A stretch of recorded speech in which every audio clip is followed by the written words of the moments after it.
Добрый день, дорогие друзья! Снова мы с вами у нашего уютного камина. И, конечно, как всегда, рядом удивительный гость. Удивительный, потому что они удивляют нас с вами своими способностями творческими, своим жизненным опытом. И поэтому мы не могли не пригласить Александра Николаевича Пограницкого на нашу встречу у камина, потому что именно его произведение, его талант, мастерство и профессионализм украшают столько наших праздников в городе. Здравствуйте, Александр Николаевич. Скажите, вы арчанин, Александр Николаевич? Да, да. Прямо здесь, где родились? Все, здесь. Да. Где учились? Ну, начинал, конечно, именно музыки, вот именно то, что это школа, духовой оркестр. Изначально. А в каком духовом оркестре? Это в 8-й школе, при 8-й школе у нас открылся духовой оркестр. Да вы что? Ну и самое, конечно, что сначала потянуло, почему притянул туда, это освобождение от уроков. Понятно. Да, хотим освободиться от уроков. Да. И вот занимаетесь творчеством? Тогда вот записался я. Ну, начал именно руководитель меня с кларнета. Кларнет – это очень сложный духовой инструмент, потому что саксофона тогда не было. А как вы выбрали кларнет? Ну, как-то маленький, так, ну, интересный, это красивый все. И начал с кларнета. Потом пошло дальше уже, это музыкальная студия. Это по кларнету, также по кларнету. А где это была уже студия? Эта студия была при клубе ДК «Серп и молот». Был такой. Ага, клуб «Серп и молот» был у нас, да? Педагог очень хороший был, Афиз Багиров. Он саксофонист, он сам с Москвы приехал. Здесь вот он как бы жил и преподавал кларнет. Потом дальше, дальнейший этап – это музыкальное училище Оренбургское. Это тоже кларнет. Это вы поехали учиться в Оренбург? Да. И вернулись в Орск назад? Да. И это самое, потому что класса саксофона как такового не было. И потом очень, конечно, я благодарен судьбе, что меня свела с таким замечательным музыкантом Владимиром Кишвардай. Это педагог и музыкант. Он организовал тогда единственный не только в городе, а вообще по области вокально-инструментальный ансамбль. И вот тогда он мне сказал: будешь на саксофоне, давай осваивать саксофон. Как ты уже немножко знаком с духовой музыкой. И вот начали постепенно мы работать. Я училась с его братом Павлом Кишвардаем, а с Володей спела первый романс, как будто певица, когда никогда не пела. «Калитка». Отвори потихоньку. Это калитку. Очень великолепный музыкант, педагог. Да. И вот мы начали, и очень больших успехов мы достигли. Мы многочисленные лауреаты и областных, и всесоюзных, тогда были конкурсы, фестивали. У вас коллектив стал народным, нет, со временем? Нет, как-то, ну, ездили мы везде. Как? Камертон. Камертон вы назывались, Камертон. да. А база ваша была? Начали это тоже ДК ОПС. Мы когда начали, открылись там, то во всех ДК как бы танцы были, танцы везде, все. Пропал, народ пропал, а у нас что творилось? Это предварительная касса, все это самое. Ну, попасть на выступление ваших коллективов, как и группа «Славяне» у нас была потом, помните? Вот именно после них, они как бы были, они потом уехали, Омичи, Славяне, и вот мы после них появились вообще первый ансамбль. И вот у меня началось саксофон, оттуда пошел. А саксофон вы где увидели? Ну, вот именно там вот первый раз. Ну, покажите нам какую-нибудь вставочку.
ребятишек в перспективе, кто хочет заняться саксофоном, наверное, это интересная работа. Ну и, наверное, можно с помощью этого инструмента и заработать себе на жизнь. Конечно, конечно, это вот моя работа. Именно вот именно, да, ваша работа. Всю жизнь я как вот, у меня вот это моя работа, моя специальность, это моя любимая работа. Я не представляю вообще без музыки. А мне кажется, кроме вас и в городе-то нет больше... Не, почему есть? Есть. Но вот как-то больше в основном оркестровики, в оркестрах играют. А так есть у нас же и музыкальные училища, и молодые ребята много тоже как бы есть. Сколько лет вы с саксофоном? Ой, уже, наверное, больше 40. Больше 40 лет. А инструмент один или меняли? Да, вот он уже. А он, это не значит, что если он немножко невзрачный на вид, это потому что инструмент, он как скрипка, как и бывает и аккордеон, и это номерной инструмент. Сейчас у него уже это это вот суперклассик Амати, но сейчас как такого Чехословакии, сейчас уже к Чехословакии нет, уже что. Понятно. Конечно, очень много занятий каждый день, потому что, как любой, конечно, инструмент, любой какой бы ни был, надо занятия. Без занятий ничего не будет. Александр Николаевич, а вот вы сейчас вспомнили таких музыкантов. Назовите еще раз их поименно, которые что-то вот сделали для нашего города. Да, у нас, конечно, я хочу опять сказать, что у нас очень много молодых музыкантов, которые начинающие, ветераны музыканты. Это вот, повторюсь, Владимир Кишвардаев, великолепный педагог, музыкант. Алексей Федосов. Это человек, который посвятил всю жизнь. Это духовой оркестр с детьми, именно занятия с детьми. Олег Камарин. Ну, а я бы хотела, чтобы какой-то отрывочек прозвучал для наших любителей «Играй гармонии». Вот «Долгая дорога в дюнах», по-моему, звучала у вас однажды на нашем концерте и осталась в нашей памяти.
Браво! Ну и на пасашок, Александр Николаевич, что-нибудь вспомните нам еще.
Александр Николаевич, что вы пожелаете телезрителям, горожанам, землякам? Здоровья, терпения и...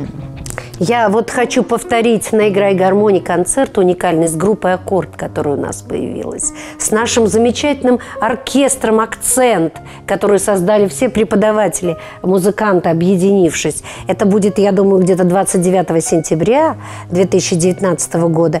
И, конечно, если вы эту дату запомните, а я вам напомню, мы пригласим и вас с саксофоном, а также на наши новогодние девичники, потому что к нам на Новый год приходят по 100 зрителей.